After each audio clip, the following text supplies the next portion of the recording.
Okay, class, we're continuing on bone. Now, we're going to talk about, it's a little hard when you're not in the lab trying to talk about the structure of something, particularly on a three-dimensional. So, I suggest that you either look at these two videos. They are not mine, but they are more video, motion video. These two videos before we start this, and again after I complete talking on it, because you can only get an inexact picture when you're dealing with PowerPoints and you don't really have the model, but these videos help. All right, but let's see what we can do, but definitely look at those two videos. Okay. We're going to talk on the histologic structure of compact bone. Now, compact bone, let's come over here, needs to be strong to support the body, but yet lightweight. Remember, we're mobile creatures. We need to work against gravity. Only put enough bone to give structural support that keeps the body lightweight but strong. Cells, now the other thing, compact bone has cells in the middle of it. Those cells work to keep making new bone and destroying it. You say, why? Because remember, bone is a depository for calcium and phosphorus. So you have to keep making bone and breaking it down. That's one reason. Another reason, we gain weight and we lose weight. As we get older, we may shift our weight balance. So the bone has to readjust, almost like a tree or a plant. It has to readjust its angulation based upon how we stand and our weight and everything else. So the cells need to live right in the middle of this hard bone. But calcium cuts off the air supply. So a sophisticated pipeline system needs to be cut that we want to look at, called the Haversian system. So this kind of gives where we're going with this and the whys and wherefores. Okay, so we'll do the best we can, but again, watching these videos before and after really, I think, would help you a lot. Okay, so let's see where we go. All right, the bone has membranes around it. We'll come over here to this picture. The bone has let's do this one first, has a periosteum around it. Now that's the periosteum. That's the periosteum. The periosteum has, we'll say, an outer fibrous layer that you see there and an inner cellular layer you don't, or an inner osteogenic layer. An outer fibrous layer, which is dense irregular connective tissue, and an inner osteogenic layer, which is made up of cells. Okay? The nerve fibers and everything must enter. In order to keep this periosteum from not sliding up and down, remember in my last one I said it's like cutting the end of a sock and sliding over. In order for it not to just slide up and down, you put some of these fibers into the bone, but the fibers had to be there before the hard bone was made. And these fibers go by the name of Sharpie's fibers. Sharpie's fibers. That anchors the periosteum to the bone. Okay, that anchors the periosteum. All right. We also have an endosteum. The endosteum has cells, and this would be lined in the medullary cavity. That's a layer of cells that you don't really see the cells here that would line the medullary cavity. This being the medullary cavity right here. Okay.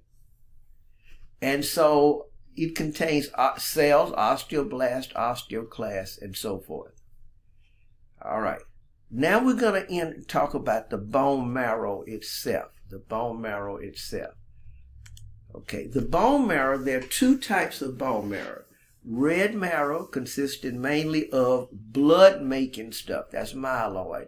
And yellow bone marrow consisting of fat cells. Okay. Early along, at birth, your bone marrow in this long bone was red. With age, more and more of it is replaced with fat tissue. So if somebody's like 25, 26, really in the long bones, it would be fat in the center. And then you say, where is blood being made? In the flat bones, like the skull, the sternum, and so forth. So we go further. red bone marrow is generally found in the flat bone. So if somebody's 50, that's where it's happening primarily. So if we needed to do a bone marrow aspirate in hematology because the person's not making enough red blood cells or whatever, then we would go to the flat bones. So that essentially is the bone marrow, Okay, let's go a little further here. All right, remember I said you had to cut a sophisticated pipeline system. To get that oxygen and nutrients to the cells. So that's what we call the Haversian system. Now, this is where we're going to have to really concentrate, and that's where those movies would help. Okay, I'm coming here to a long bone. I am going to take a wedge. See, this would go all the way around. So we're taking a little wedge out here. A little wedge here of this bone. And we're looking at, now that part is compact and that's spongy. Spongy we'll deal with later. I'm interested in the compact anatomy. So in our lab, we have this model here. Now this here is a wedge section. This is the same thing that you see here. It's just, but we're taking it from right in there, not up here at the epiphysis. We're taking it where there's more compact bone, And see, this is a wedge. It's like a pie cut because it would go all the way around. Okay, so we want to name the parts of this, which I would be holding in my hand if we had the lab available. All right. Right here, we're going to start on the outer edge. This would be the outer fibrous periosteum. This would be fibers, collagen fibers, going into the bone, which would be Sharpie's fibers. What you don't see would be the inner osteogenic layer of the periosteum because you can't see the cells. Now, this surrounds some bone layers that go all the way around the whole circumference of the bone.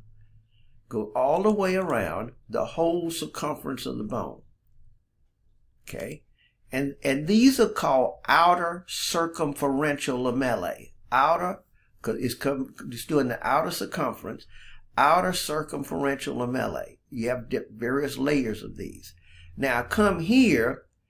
Here, what you can't see, if I had the model, would also be something similar. And these would be called the inner circumferential lamellae. But you don't see that. I don't have it labeled there. But right here would be a couple of layers just like this. And this would be going on the inside, inner circumferential. So we have an outer circumferential and an inner. Okay. This here is where a blood vessel would enter the bone. Now, there would be several spots of that. Let me come here. There would be several spots, not just there, but several, all up and down, because the bone is vascularized. It has a blood vessel supply going. Remember, those cells need oxygen. So the hole, the H-O-L-E, the hole that the blood vessel enters to come into the bone is called a nutrient foramen. Now let me tell you, a foramen means a hole. When we get further in anatomy, a foramen means a hole. So this is bringing a nutrient artery in, to give nutrition to that bone. Okay, a nutrient artery. When the artery comes in, remember we're at the longitudinal axis up this way, then that artery is going to go lateral right here. And the canal that's lateral, bringing blood vessels in till it gets to the center of the bone, that right there, it goes by man's name known as a Votans canal. So a Votans canal has that artery in it. The canal is the hole, but here you have the artery in it. The canal is the hole that this would be in. But this nutrient artery now is traveling. Okay? Now it's traveling along. Now we're getting to this right here. This structure right here is called an osteon. We're going to look at it from a different angle.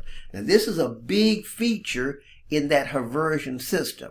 Remember, the Haversian system is the system of the sophisticated pipeline cut for this. Now, this is one osteon right here. This is one osteon right there, okay? And you have a bunch of these osteons, okay? All right, so here's this word. An osteon is a structural unit within here, all right? Now, what I want to do right here, keep that in mind, and I'm going to go down to this picture here. Here would be one osteon. Now, these are layers of bone.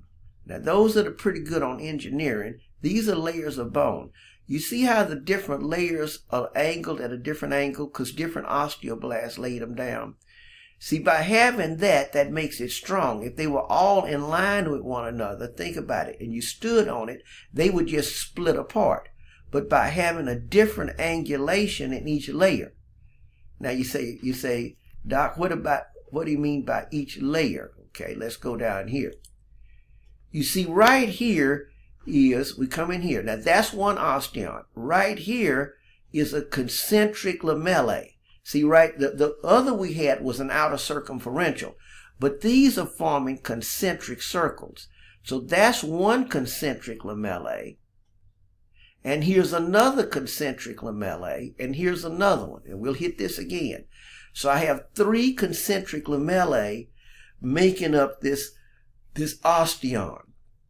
And right in the center is where the nerves, arteries, and veins coming in. And we're going to further that out in a little while. Okay, so this is one osteon with three concentric lamellae, and the collagen fibers, the laydown of the bone, is at different angles to give more strength, twisting force. But even if they were straight up, you could crush it and they would split apart because it is put together in layers. It's put together in layers. Okay, so an osteon is a structural unit, weight-bearing, column-like matrix. It has a central canal. That right there is the central canal where these blood vessels and everything are. That contains the blood vessels and the nerves. Okay, so let's put it back in play. Here would be that osteon, and here's several of them. Major feature of this right there. Okay, all right. Let's go a little further here. Okay, now we mentioned the perforating Votans canals. See, these canals here, the blood vessels in there, are at right angles, because this would be to the central canal. That's the central canal in the center there. Contains blood vessels and so forth. Now, next we're going to talk on the lacunae and so forth.